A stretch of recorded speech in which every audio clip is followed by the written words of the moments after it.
भारत को चारों तरफ से घेरने की कोशिश में जुटा है चीन। अब नेपाल और श्रीलंका के बाद बांग्लादेश पर डोरे डाल रहा है। एक एक कर भारत के सभी पड़ोसी देशों को अपने जाल में फंसा रहा है। ड्रैगन इतना शातिर है कि जिस वक्त वो पूर्वी लद्दाख में घुसपैठ की साजिश रचा था, उसी वक्त अप्रैल महीने में उसने बांग्लादेश में एक एयरपोर्ट बनाने का ठेका हासिल कर लिया, जो भारत से सटा हुआ है। इसके बाद जून में चीन ने बांग्लादेश के करीब 8,000 उत्पादों के लिए अपना बाजार खोल दिया।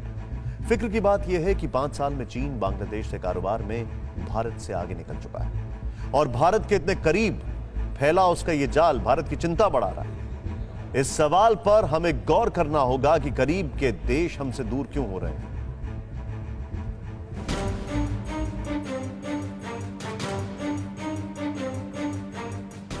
पश्चिम में पाकिस्तान, दक्षिण में श्रीलंका और उत्तर में नेपाल को अपने जाल में फंसाने के बाद ड्रैगन की नजर पूर्व में बांग्लादेश पर। 5 सालों से चली आ रही चीनी साजिश लगभग अपने मुकाम पर पहुंच चुकी है। अब बांग्लादेश और चीन की ये नजदीकियां भारत और बांग्लादेश के रिश्तों पर अपना प्रभाव दिखाने लगी है।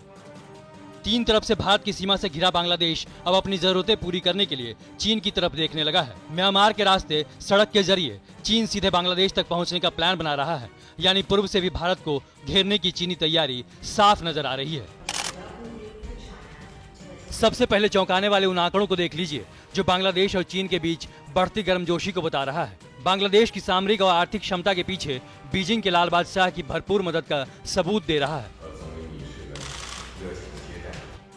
आज बांग्लादेश को हथियार सप्लाई करने वाले देशों में चीन नंबर 1 पर है। 2015 से लगातार बांग्लादेश के साथ सबसे बड़ा कारोबार करने वाला देश भी चीन है। 1 साल पहले यानी 2014 तक यह स्थान भारत को हासिल था। अब जहां ड्रैगन बांग्लादेश को करीब $13 बिलियन का सामान निर्यात करता है, भारत से बांग्लादेश सिर्फ $8 बिलियन का सामान आयात करता है। इतना ही नहीं, बांग्लादेश और चीन के बीच बढ़ते साठगांठ का असर यह है कि एक तरफ ड्रैगन सेना अप्रैल मई के महीने में धीरे धीरे लद्दाख में एलएसी की तरफ आगे बढ़ रही थी। भारत के खिलाफ टर्मिनल का कॉन्ट्रैक्ट जीतने के लिए जी जान लगा रही थी। रेस में भारत की एक कंपनी भी थी, लेकिन बाजी चीन ने मार ली और $250 मिलियन का यह कॉन्ट्रैक्ट हासिल कर लिया। अब चीन बांग्लादेश में भारत की सीमा से सटे इलाके में एयरपोर्ट टर्मिनल तैयार करेगा। ठीक 2 महीने बाद जून में चीन ने बांग्लादेश में बने 97% उत्पादों के लिए अपना बाजार खोलने का ऐलान कर दिया। यानी भारत के पड़ोसियों से अपने ताल्लुकात मजबूत करने की साजिश में चीन ने बाहें पूरी तरह खोल दी है।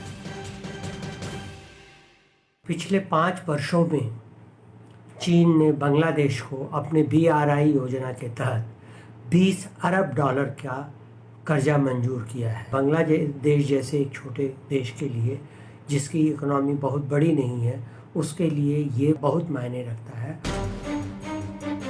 2013 में चीन की सत्ता संभालते ही शी जिनपिंग ने भारत के चारों तरफ एक साजिश का घेरा रचना शुरू किया था, जिसे स्ट्रिंग ऑफ पर्ल्स कहा गया, जिसमें पाकिस्तान और श्रीलंका के बाद 2016 में बांग्लादेश की बारी आई। चीन ने बांग्लादेश में $20 अरब के निवेश को मंजूरी दे दी।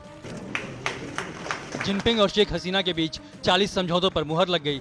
ऊर्जा संयंत्र से लेकर बंदरगाह और रेलवे निर्माण में मदद का ऐलान कर दिया। यह घोषणा लाल बादशाह ने अपनी महत्वाकांक्षी project belt and road initiative के लिए बांग्लादेश के राजी होने के बाद की थी।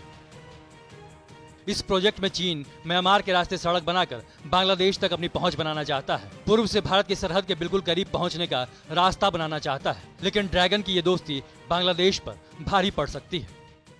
चाइना की जो नीति होती है वो ये एक पहले वो भारत को बैलेंस करने की कोशिश करता है, फिर उसके बाद इन देशों के ऊपर प्रेशर डालता है कि वो भारत विरोधी गतिविधियों में उनको शामिल करने की कोशिश करता है। अब देखना यह है कि क्या बांग्लादेश को ये बातें मंजूर होंगी। ये चीन से नजदीकियों का ही नतीजा है कि पिछले कुछ सालों में भारत के साथ बांग्लादेश के संबंधों में थोड़ी तल्खी आई है। खासकर नागरिकता संशोधन कानून के पास होने के बाद बांग्लादेश का विरोध मुखर हो गया। शेख हसीना ने इस कानून को गैर जरूरी कह दिया, क्योंकि हसीना को डर है कि उनके देश से सटे भारतीय राज्यों से मुसलमान इस कानून से घबराकर बांग्लादेश में घुस सकते हैं। यहीं से चीन ने भारत बांग्लादेश के बीच घुसपैठ की और इसका असर क्या हुआ, ये पाकिस्तान के PM इमरान खान और बांग्लादेश की PM शेख हसीना की मुलाकात में नजर आई।